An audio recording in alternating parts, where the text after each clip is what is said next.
Hello. सत्साई Bhagat ji, बंदी छोड़ सतगुरु रामपाल जी महाराज की जय हो। भगत जी, मेरी एक शंका समाधान है। मेरे घर के जितने भी परिवार, देवर जेठ, भगत जी वो कितने दिन है कि भक्ति करते करते पर भक्ति ना करेंगे। भक्ति में गुरु जी भगत जी बाधा बन रहे हैं सबरे परिवार वाले। मैं आपन के पास कई दिन तो फोन भी कर रही हूँ पर फोन आप उठा ना पा रहे, मिल भी नहीं रहे। भगत जी, मेरी शंका समाधान को कुछ निर्णय बताओ। कई दिन है कि भगत जी फोन करते करते आपन के पास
भगत जी, मेरी भक्ति में ही बाधा बन रही। भगत जी, वो कतई भी भक्ति ना करम किसी न किसी मेरे नाम खंडित करवा दे। मेरे परमात्मा वो भक्ति दान दे माने को मुने करो जन जानते परमात्मा।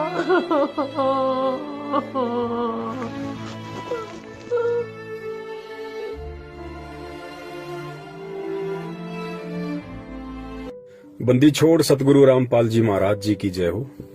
परमात्मा की सभी प्यारी आत्माओं को मुझ पवन दास का सत्साहिब।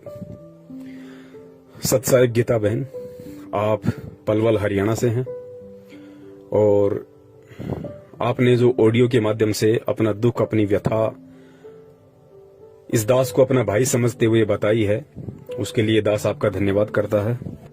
देखिए बहन, आज चाहे आपको दुख हो, चाहे मुझ पवन दास को दुख हो, चाहे संगत में से हमारे अन्य किसी भगत भाई बहन को कोई परेशानी हो, कोई दुख हो, कोई आपत्ति हो, किसी को कोई शारीरिक परेशानी है, किसी को आर्थिक परेशानी है, किसी को पारिवारिक परेशानी है, तो किसी को सामाजिक परेशानी है।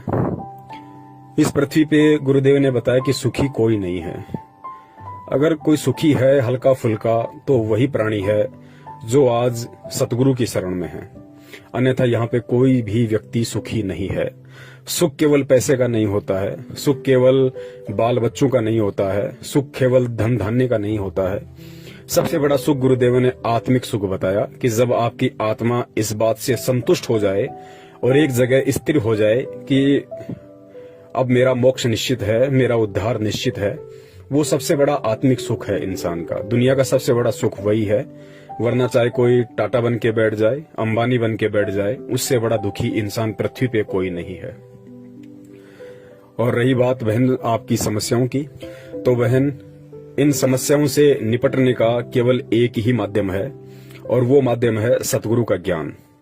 हमने हर स्थिति में, यदि हमने भक्ति मार्ग पे कदम रखा है तो हर स्थिति में हमने गुरुदेव के ज्ञान को आधार बनाकर चलना पड़ेगा। और जब हम गुरुदेव के ज्ञान को आधार बनाएंगे तो बहन हमें पता चलेगा कि आज हमारे इस जीवन रूपी सफर में जो भी विपत्तियां, परेशानियां, संकट, दुख, तकलीफ आ रही हैं, ये किसी और के कारण नहीं है, ये हमारे स्वयं के कारण है। हम स्वयं ही इसके लिए जिम्मेदार हैं। हो सकता है बहन आपने इस जन्म में किसी का बुरा नहीं किया हो, आपने किसी का बुरा नहीं चाहा हो, आपने मन कर्म वचन से किसी को कोई हानि या दुख नहीं पहुंचाया हो, लेकिन बहन आज वर्तमान में हमारे ऊपर जो दुख, आपत्ति और परेशानियां आ रही हैं, उनका मूल कारण केवल हमारे वर्तमान जीवन के कर्म कुकर्म ही नहीं है। बहन अनंत युगों से हम इस पृथ्वीलोक पे आए हुए हैं और अनंत युगों में हमने अनंत मानव जन्म प्राप्त भी किए हैं। और गुरुदेव ने बताया कि उन मानव जन्मों में तुमने ना जाने कितनों को बेवजह परेशान किया है, कितनों को तुमने बेवजह फांसियां तोड़ी है, राजा बनके, मंत्री, मुख्यमंत्री, प्रधानमंत्री बनके तुमने कितने कर्म कुकर्म किए हैं। तो आज बहन इस समय वो हमारे को भोगने पड़ रहे हैं। और दास ने पहले भी जिक्र किया था गुरुदेव के ज्ञान आधार से कि बहन जब कोई भी व्यक्ति पूर्ण परमेश्वर सतगुरु रामपाल जी महाराज जी की शरण ग्रहण करता है, उसके बाद बहन काल उस आत्मा के ऊपर विशेष तौर से हावी हो जाता है, क्योंकि काल को ये महसूस हो जाता है कि ये आत्मा अब मेरी हद से बाहर निकलने वाली है, बाहर निकलने की तैयारी कर रही है। तो काल विशेष रूप से उस आत्मा के ऊपर संचित कर्मों का दबाव बढ़ा देता है। संचित कर्म गुरुदेव ने बताया कि अनंत हमारे जो मानव जन्म रह चुके हैं, उन मानव जन्मों में हमने जितने भी कुकर्म किए हैं उसका कुछ थोड़ा सा प्रतिशत निकाल के काल हमें दोबारा से मानव जन्म देता है, पाप और पुण्य का प्रतिशत निकाल के।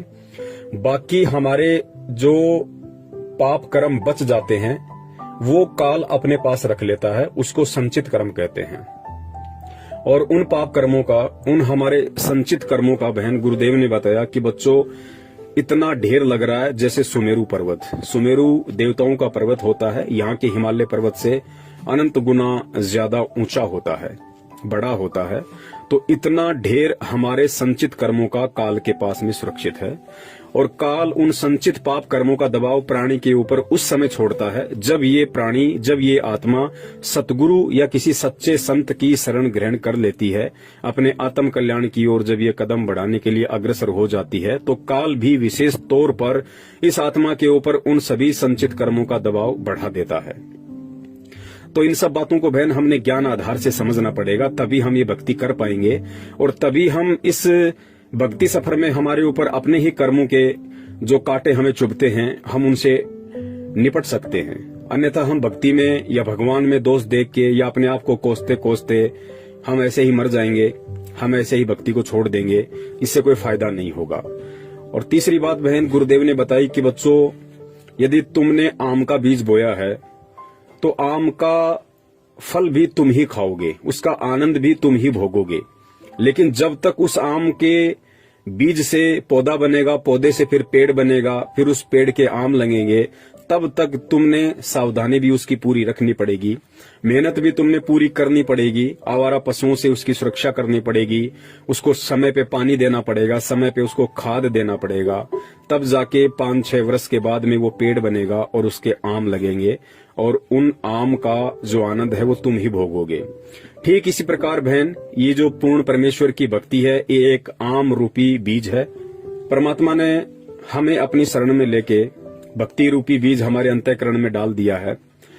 अब बहन जब तक ये बीज प्रफुल्लित नहीं होता है, जब तक ये पेड़ नहीं बनता है, तब तक जो भी संकट, जो भी परेशानियां, जो भी विपत्तियां आएंगी उनका बहन सामना भी हमने ही करना पड़ेगा, ज्ञान आधार से संघर्ष भी हमने ही करना पड़ेगा। क्योंकि आने वाले समय में आज परमात्मा ने जो आम रूपी भक्ति का पौधा हमारे अंतःकरण में बोया है बहन, उसका आनंद भी हम ही लेंगे। तो इन सब बातों को हमने गुरुदेव के ज्ञान आधार से समझना पड़ेगा। और बहन आज आपको चाहे आपका पति परेशान कर रहा है, देवर परेशान कर रहा है या जेठ परेशान कर रहा है, बहन इस परेशानी का मुख्य कारण हमारे आपसी ऋण संबंध हैं। देवर आपको बेवजह परेशान नहीं कर रहा, अन्य कोई व्यक्ति आपको बेवजह दुखी नहीं कर रहा है। जरूर किसी न किसी युग में, किसी न किसी जन्म में इसी तरह से हमने भी उनको परेशान किया है। रीजन कुछ भी हो सकता है। तो परमेश्वर ने बताया कि वही एक लेवा एक देवा दूतम, कोई किसी का पिता नहीं पूतम, ऋण संबंध जुड़ा एक नाता, अंत समय सब 12 बाटा। तो ये हमारे आपसी ऋण संबंध है बहन। और ये ऋण संबंध आप ये समझ लीजिए कि परमात्मा बहुत हल्के से काट रहा है, बहुत हल्के में करके परमात्मा इन दुखों का निवारण कर रहा है। और हल्के में भी यदि हमें परेशानी आ रही है, हल्के में भी यदि हम ये सोच रहे हैं कि बहुत दुख है, तो बहन कहीं न कहीं हमारे अंदर ही कमी है कि हम परमात्मा के ज्ञान को अभी अच्छे से समझ नहीं पाए हैं। वरना गुरुदेव ने तो स्पष्ट खोल के बोल दिया कि बच्चों नाम सहित बेवतन भला जो दर दर मांगे भीखा, और क्या हुआ छत्र की छाया चाले यो राजपाट धेली का। गुरुदेव ने यहाँ तक बोल दिया कि इस भक्ति मार्ग में आने के बाद, इस परमात्मा की शरण ग्रहण करने के बाद और इस नाम को सुरक्षित रखने के लिए, इस भक्ति पे लगे रहने के लिए, यदि तुमने हाथ में कटोरा लेकर दर दर जाकर भीख भी मांगनी पड़ जाए तो भी शुक्र मनाना कि हमारी भक्ति सुरक्षित है। और चौथी बात बहन, लगभग 1 वर्ष पहले आपने मुझ दास से संपर्क किया था हमारे वीडियो देखकर। आपको सच्चाई समझ में आई, क्योंकि आप 2008 से जुड़ी हुई हैं, काफी समय से आप परमात्मा की संगति कर रही हैं। आपको हमारे वीडियो देखकर सच्चाई लगी तो आपने हमारे से संपर्क किया, और संपर्क करने के बाद में काफी आपके अंदर दृढ़ता आई थी, क्योंकि जो सच होता है वो इंसान को मजबूती देता है, इंसान को भक्ति मार्ग पे दृढ़ता देता है। लगभग 3-4 महीने तक आप जी दृढ़ता से भक्ति कर रही थी।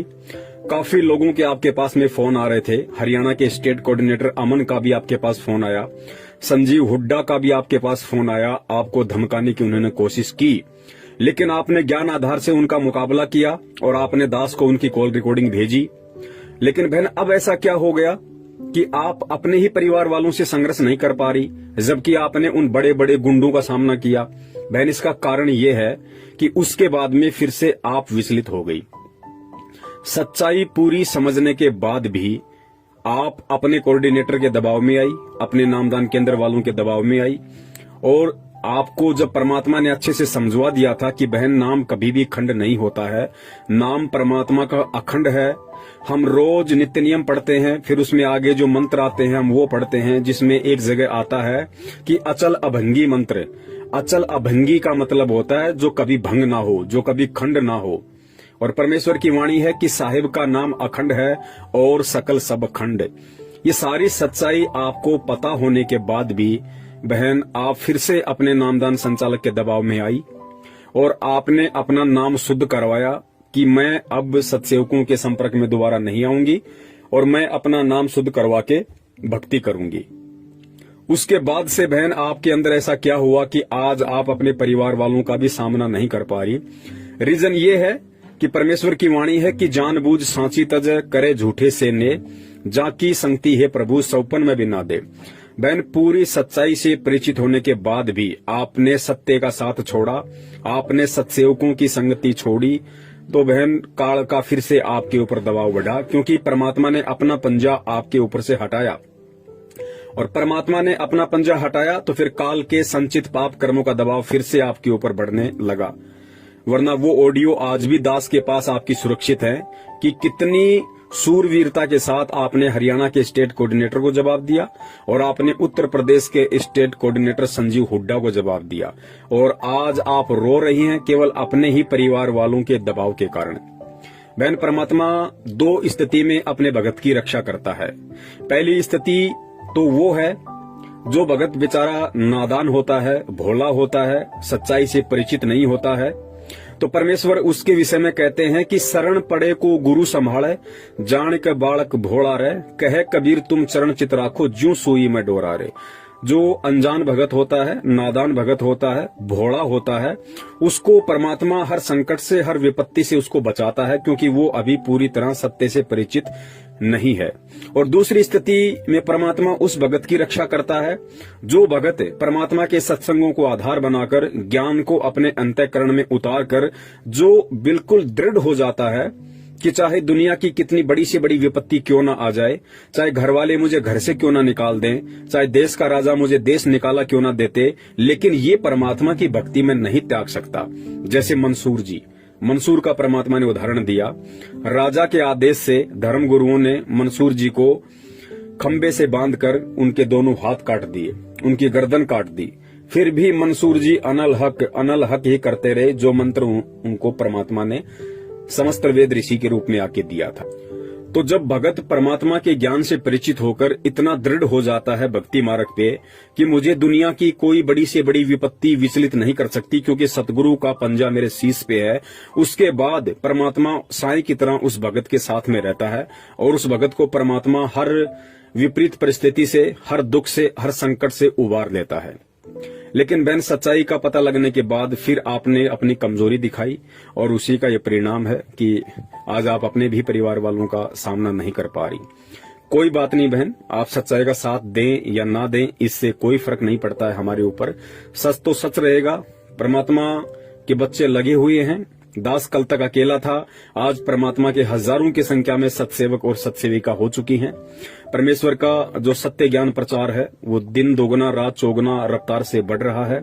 मीरा का उदाहरण दिया बहन गुरुदेव ने। मीरा जी का उदाहरण केवल इसीलिए दिया था क्योंकि जो माता बहनें छोटी छोटी बातों को लेके, छोटी छोटी परेशानियों को लेके सतलोक आश्रम बरवाला में, करोथा में परमात्मा को दर्शनों के समय अरदास लगाया करती थी, उनके आगे रो दिया करती थी कि परमात्मा बेटा भक्ति नहीं करने दे रहा, परमात्मा पति भक्ति नहीं करने दे रहा है, सारे परिवार वाले मेरे विरोध में आ गए, जबरदस्ती मेरे से देवी देवता पुजवाते हैं। तो परमात्मा ने मीराबाई की कथा हमें इसीलिए सुनाई थी कि उन पुण्यात्माओं को दृढ़ता मिले। और गुरुदेव ने कहा कि जब आज से 600 साल पहले मीराबाई एक लड़की होकर, जिस समय ठाकुर लोग अपनी बहन बेटियों को घर से बाहर तक नहीं निकलने दिया करते थे, उस समय मीराबाई रातों को सत्संग सुनने जाया करती थी। वो भी तो एक औरत थी, वो भी तो एक लड़की थी।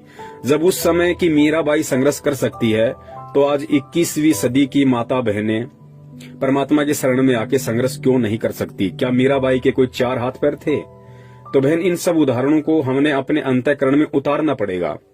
गीता बहन, ये जीवन बहुत ही थोड़ा है, समय का कोई भरोसा नहीं है कब हमारी सांसें पूरी हो जाएं। बहन ये दृढ़ निश्चय कर लो कि हमें परमात्मा मिल चुका है, हमें भगवान मिल गया है, और वो भगवान मिल गया है जो हमारी आत्मा का उद्धार करवा सकता है। तो बहन ये जीवन हर स्थिति में परमात्मा के चरण कमलों में समर्पित कर दो। दुख परेशानियां किस पे नहीं आती। खुद गुरुदेव ने दुख सहन करके, दुख उठा के इस भक्ति मार्ग को उठाया है। और आज खुद परमात्मा के अपने, जिस प्रकार आपके देवर जेठ आपको परेशान कर रहे हैं, आपके ऊपर दबाव डालते हैं, ठीक उसी प्रकार खुद उस बंदी छोड़ के जो सांसारिक इस काल लोक में जो बच्चे हैं, बच्चियां हैं, उनके रिश्तेदार हैं, उनके भाई बंधु हैं, उन्होंने बहन कितनी घाल घाल रखी उनके साथ में। कितने दुखी थे परमात्मा सतलोक आश्रम बरवाला में कि इन नादानों को इतना ज्ञान देने के बाद भी ये मुझे समझ नहीं रहे, ये मुझे पहचान नहीं पा रहे और इस भक्ति को मजाक में ले रहे हैं। मेरी शरण में आके ज्ञान को अच्छे से ग्रहण ना करके और केवल दान के ऊपर अपनी मौज मस्तियां कर रहे हैं। मुझे केवल एक एटीएम मशीन समझ रखा है, मुझे केवल एक चलता फिरता बैंक समझ रखा है कि जब तक हमारे पिताजी जिंदा हैं या जब तक हमारे ताऊजी जिंदा हैं, या महेंद्र जी ने सोचा कि जब तक मेरा भाई जिंदा है, सत्संग कर रहा है, संगत जुड़ रही है, तब तक पैसा आ रहा है, और पैसा आ रहा है तो हमारी मौज मस्तियां हो रही हैं, हम लोगों ने अच्छी खासी प्रॉपर्टियां बना ली हैं। तो बहन इस तरीके से देखो किस कदर उन लोगों ने भी तो परमात्मा को दुखी किया। परमात्मा को उन्होंने वैसे कोई शारीरिक कोई प्रताड़ना नहीं दी, लेकिन परमात्मा को उन्होंने शाब्दिक दुख दिए। परमात्मा को उन्होंने इस प्रकार के दुख दिए कि इतना ज्ञान देने के बाद भी जब कोई परमात्मा के ज्ञान को अच्छे से स्वीकार नहीं करता है और दृढ़ होकर उस ज्ञान पे नहीं चलता है, तो परमात्मा दुखी होता है कि देखो इन नादानों को मैंने इतना ज्ञान दिया, उसके बाद भी ये मेरे ज्ञान को आधार नहीं बना पा रहे। जिस प्रकार एक बाप अपने बच्चे को 18-20 साल तक उसको पढ़ाता है, उसकी परवरिश करता है, उसकी हर इच्छाओं की पूर्ति करता है, उसके बाद भी वो बच्चा अपने गलत दोस्तों की संगति में पड़ के शराब पीने लग जाता है या अन्य कोई कुकर्म करने लग जाता है, माता बहनों पे गलत कुदृष्टि डालने लग जाता है, और जब पिता के सामने वो बातें आती हैं तो वो पिता कितना दुखी होता है। ठीक यही स्थिति भक्ति मार्ग में सदगुरु रामपाल जी महाराज जी की थी कि इतना ज्ञान देने के बाद में, आत्म कल्याण का मार्ग अपनाने के बाद भी इन जीवात्माओं को अभी तक इतना भी समझ में नहीं आया कि मैं यहाँ पे क्यों आया हूँ और मैं कौन हूँ। तो परमात्मा दुखी होता है बहन, और आज 90% संगत उस परमात्मा को दुखी कर रही है, उस परमात्मा को परेशान कर रही है। सतलोक आश्रम मैनेजमेंट हरियाणा के पीछे अंधी होकर लगकर, उनके मनवश आदेशों की पालना करके, घटिया राजनीति करके, आरक्षण बाजियां करके। तो बहन हमने हर स्थिति में परमात्मा के ज्ञान को आधार बनाना पड़ेगा। और परमात्मा ने जो कथाएं हमारे को मंसूर जी, मीराबाई की सुनाई है बहन, वो मनोरंजन के लिए नहीं सुनाई थी।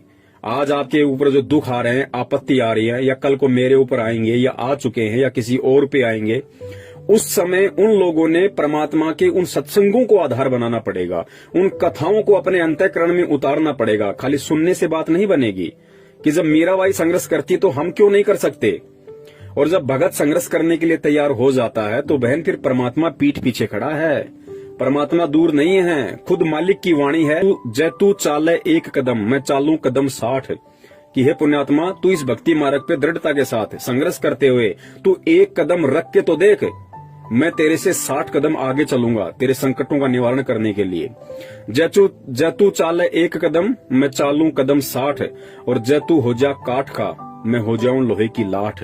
काठ होती है लकड़ी और लोहे की लाठ होती है लोहा। परमात्मा कहते हैं यदि तू लकड़ी के जितना भी मजबूत हो जाएगा तो मैं लोहे की तरह मजबूत होकर तेरे पीछे खड़ा रहूंगा। तो बहन संघर्ष आपने स्वयं करना पड़ेगा और परमात्मा के ज्ञान को आधार बना के करना पड़ेगा। और इसके अलावा बहन जरूरी नहीं कि आप अपने घर पे मोबाइल में जोर जोर से चला के आरती करो या आप लोग बोल बोल के मंत्र करो जिससे आपके परिवार वालों को दिक्कत हो, परेशानी हो। जरूरी नहीं कि आप अपने घर में दीपक जलाओ, ज्योति जलाओ यदि आपके परिवार वालों को उससे परेशानी है तो। बहन ये परमात्मा की जो भक्ति है ये बहुत ही सहज है और इस भक्ति मार्ग में परमात्मा सबसे पहले भाव देखता है, भाव के बाद में परमात्मा बाहर की क्रिया देखता है। यदि आपके ऊपर ऐसी कोई विशेष विपत्तियां हैं, ऐसी विशेष परिस्थितियां यदि आपके साथ में है कि जब आप आरती करती हो, मंत्र करती हो, सत्संग सुनती हो घर में, तो आपके परिवार वालों को आपत्ति है, ऑब्जेक्शन है, तो बहन परमात्मा ने बताया कि आप ऊंची आवाज में सत्संग मत सुनिए, आप ऊंची आवाज में मंत्र मत कीजिए, आप ऊंची आवाज में सत्संग मत सुनिए। आपको सत्संग सुनने हैं, आप रात को सोती हो, रात को तो परिवार वाले परेशान नहीं करेंगे, आप अपने कान में मोबाइल के माध्यम से लीड लगाकर आधी घंटा परमात्मा का सत्संग सुन लो, 1 घंटा परमात्मा का सत्संग सुन लो। परिवार का कोई सदस्य नहीं है उस समय आप अपने मोबाइल में सत्संग सुन सकती हैं। मंत्र जाप कोई जरूरी नहीं कि हम इसको बैठ के करें या लोगों को सुना के करें। मंत्र जाप हम मन ही मन में कर सकते हैं, किसी को मालूम भी नहीं पड़ेगा कि ये मंत्र कर रही है या किसी और का चिंतन कर रही है। तो बहन ये बहुत सारी विधियां हैं। रही बात आरती की, तो बहन जी आरती भी हम किसी भी प्रकार से हम कर सकते हैं।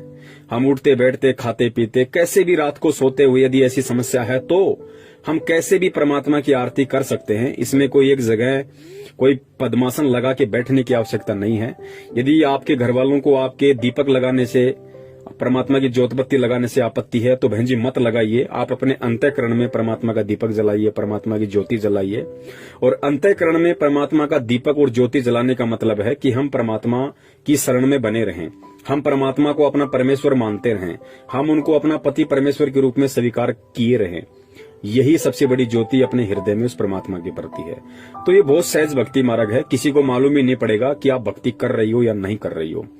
इसके अलावा यदि आपको देवी देवताओं की पूजा पाठ के लिए या अन्य किसी धार्मिक अनुष्ठान वगैरह में शामिल होने के लिए दबाव डालते हैं तो बहन फिर ये आपके अपने व्यक्तिगत विचार होंगे, ये आपके अपने ज्ञान आधार को समझ के आप कितना संघर्ष कर पाओगी, कितना नहीं कर पाओगी, ये उसके ऊपर डिपेंड करता है, निर्भर करता है। मजबूरी में चाहे आपको कोई जहर पिला दे बहन, उसका दोष आपके ऊपर नहीं है।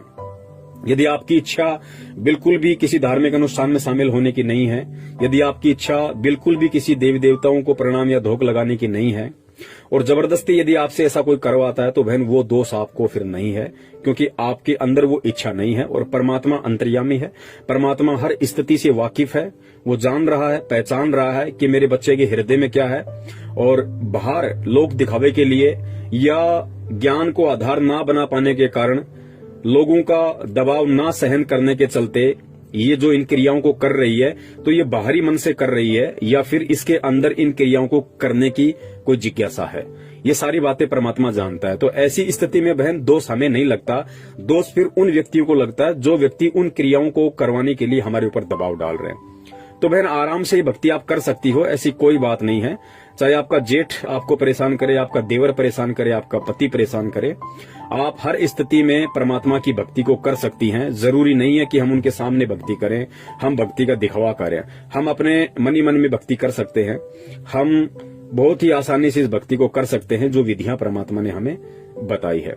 और बहन संघर्ष तो हमें करना पड़ेगा।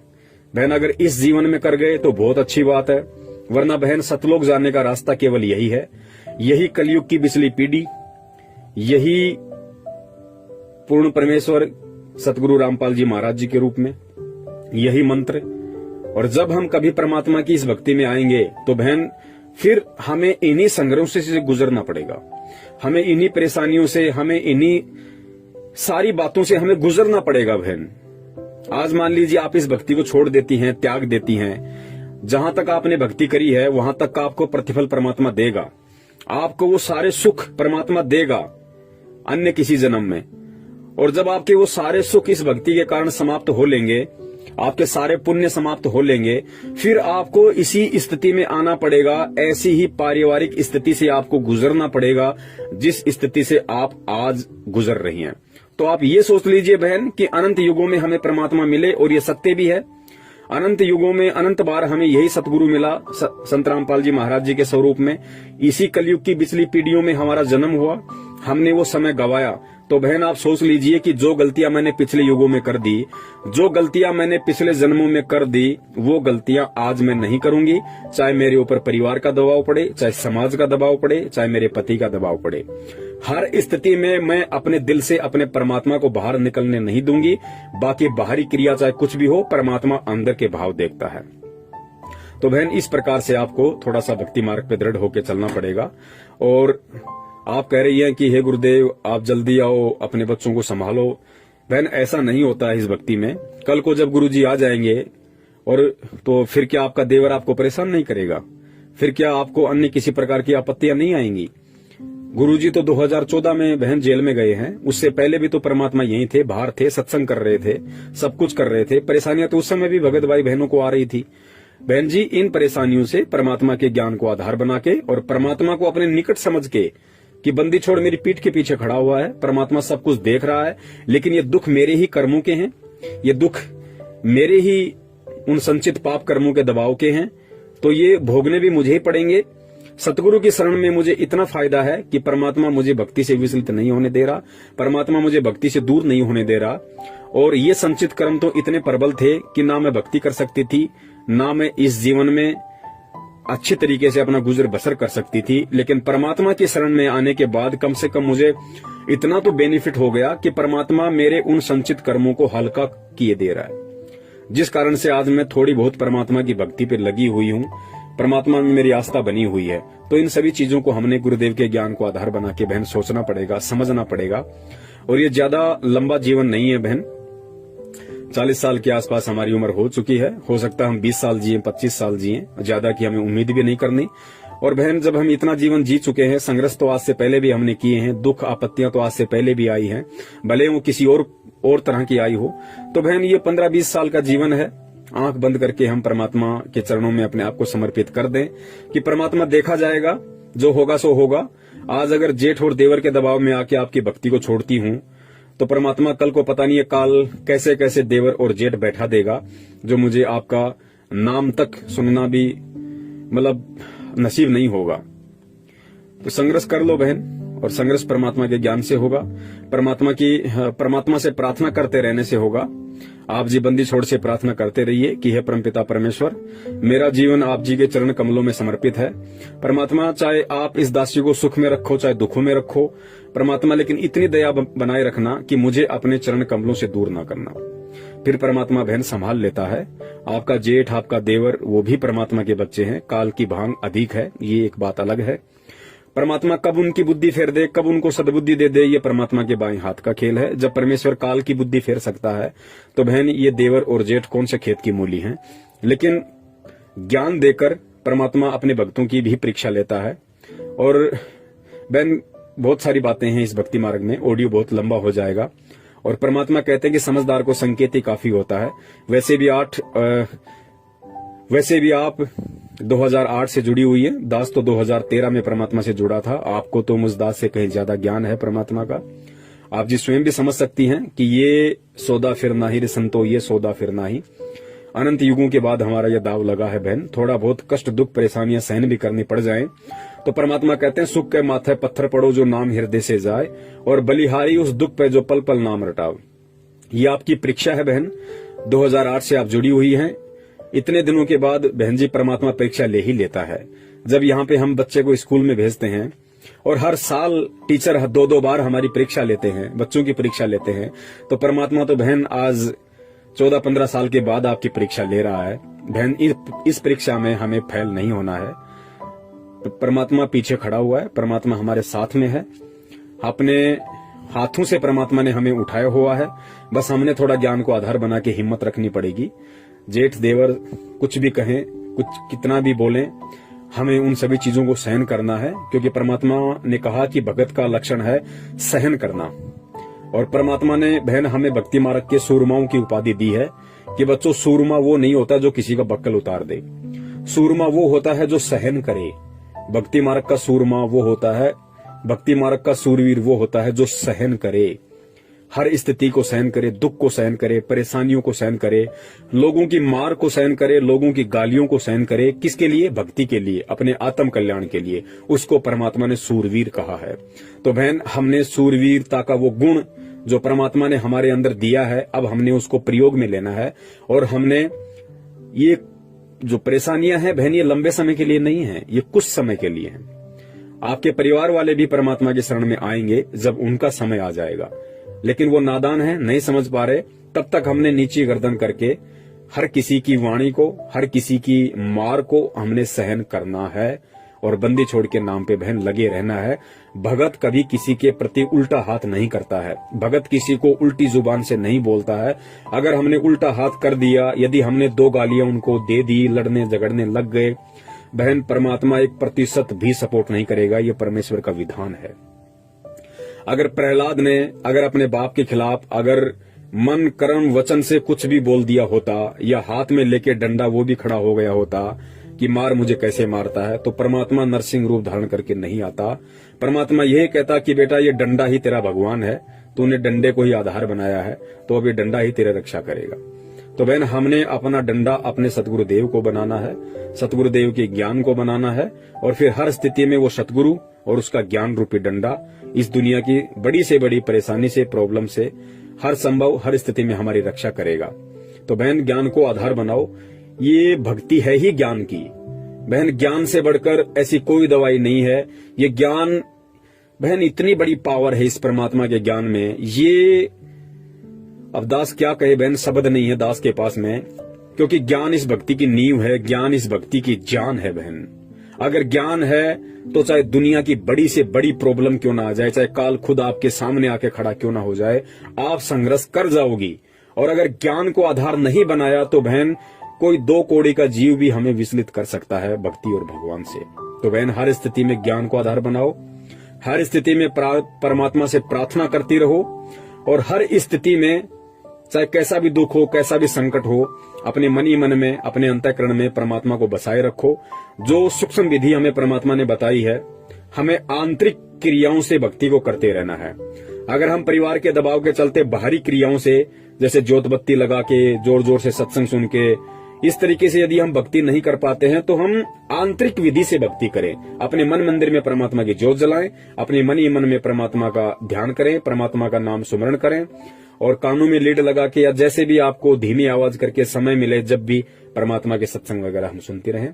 बहन, निश्चित तौर से आप मान लेना, परमात्मा हमारे साथ में है, परमात्मा हमारे से दूर नहीं है। ये परीक्षा का समय है, और परीक्षा के समय जब बच्चा परीक्षा दे रहा होता है तो बहन, टीचर पास में ही खड़ा होता है। बच्चे को भी पता है कि टीचर मेरे पास में खड़ा है, घूम रहा है, सभी को देख रहा है, लेकिन टीचर बताता किसी को नहीं।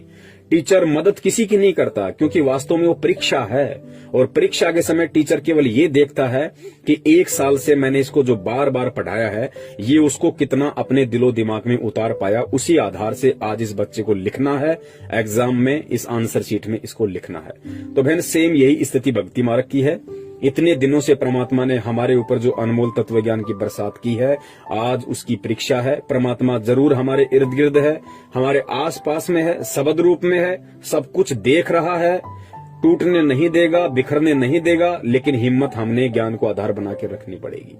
सत साहिब, बंदी छोड़, सतगुरु रामपाल जी महाराज की जय हो।